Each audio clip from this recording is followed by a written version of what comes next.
राजा दिलीप का नाम किसी ने सुना है? ये राम जी के जो पिता थे, उनके जो पिता थे, उनके भी जो पिता थे, उनके भी जो पिता थे, वो थे दिलीप।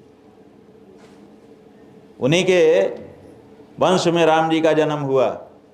और वो दिलीप निसंतान थे, उनको कोई संतान नहीं थी। जब संतान नहीं थी तो क्या किया? गुरु वशिष्ठ के पास गए कि गुरुजी ने कहा, भाई अगर तुमको संतान चाहिए तो तुम गौ की सेवा करो। ये कैसे हो सकता है? दूध चाहिए तब ना गौ सेवा करना है, कि संतान चाहिए तब गौ की सेवा करना है? बोलो माता, आप लोग तो दूध के लिए गाय रखती हैं ना? हाँ, यही मूल भ्रम है। ये दूध के लिए गाय वो लोग रखते हैं जो गाय को विशेष शक्ति संपन्न नहीं मानते। उनके लिए गाय एक पशु है, वो दूध भी देता है। मुसलमान दूध के लिए गाय रख सकता है, ईसाई दूध के लिए गाय रख सकता है, लेकिन हिंदू तो जो चाहिए वो मांगता है और वो उसको देती है गाय। इसीलिए हिंदू की विशेषता अलग है। राजा दिलीप ने गुरु वशिष्ठ के कहने पर गौ सेवा आरंभ की।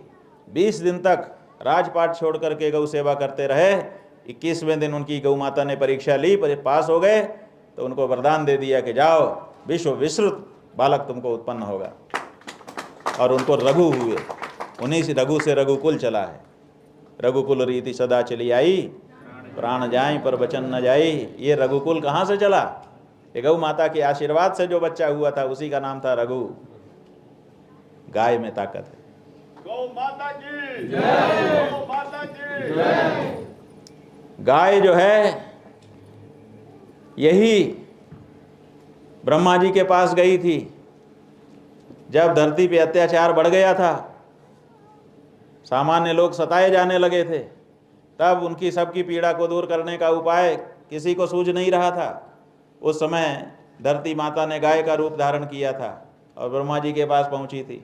रामचरितमानस में आपने पढ़ा है, सुरमुनि गंधर्वा मिलिकर सर्वा, गए बिरंची के लोका, संग भूमि बेचारी, आगे बोलो, गोतनुधारी। आप लोग कम सत्संग कर रहे हो, मोबाइल में रील ज्यादा देख रहे हो, अपना ग्रंथ भी पढ़ना है। संग भूमि बिचारी गोतनुधारी, गाय का रूप धारण करके ये गई ब्रह्मा जी के पास। गाय का रूप धारण करके क्यों गई होगी? इसीलिए गई कि गाय को कोई मना नहीं करता है। अगर मैं गाय का रूप धारण करके जाऊंगी तो ब्रह्मा जी मना नहीं कर सकेंगे, जो मांगूंगी वो मिलेगा।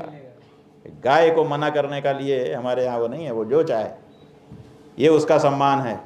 और ब्रह्मा जी भी गाय रूपी धरती को मना नहीं कर सके। उन्होंने कहा चलो नारायण के पास चलते हैं। और जब भगवान के पास गए तो भगवान ने क्या कहा? अंसन सहित मनुज अवतारा, लेहूं दिनकर वंश उदारा। भूमि का भार हरने के लिए मैं आऊंगा, विप्रधेनु सुर संतहित लीन मनुज अवतार। इसी गाय की रक्षा के लिए भगवान आए थे। राम भी इसीलिए आए थे और श्री कृष्ण भी इसी के लिए आए थे। आए थे कि नहीं आए थे? गाय की सेवा की थी कि नहीं की थी? जब तुम्हारे भगवान गाय की सेवा करके खुश होते हैं तो तुम गाय की सेवा करके दुखी हो जाओगी। लेकिन तुमने तो यही मान लिया है कि मैं नहीं करूंगी, और इसीलिए भटक रही हो, इसीलिए परेशान हो। मजार पे आपको भटकना पड़ रहा है। आप में से कितने हैं जो मजारों में जाके मत्था टेक रहे हैं? क्यों? क्योंकि गौ माता जो आपकी मनोकामना पूर्ण करने के लिए पहले से आपके घर में थी, उसको भगा दिया। अब कौन पूरा करेगा आपका? मजार में जाने से मरा हुआ व्यक्ति आपकी मनोकामना पूरी कर देगा। लेकिन आप दीनहीन बन करके कहीं भी जाने के लिए तैयार हो, लेकिन जो असल में आपके पास उपाय है उसका उपयोग करने के लिए आप तैयार नहीं हैं, और इसीलिए आपका दुर्भाग्य बढ़ता ही चला जा रहा है। इसीलिए हम चाहते हैं कि गौ माता की रक्षा के लिए आप लोग संकल्प करिए।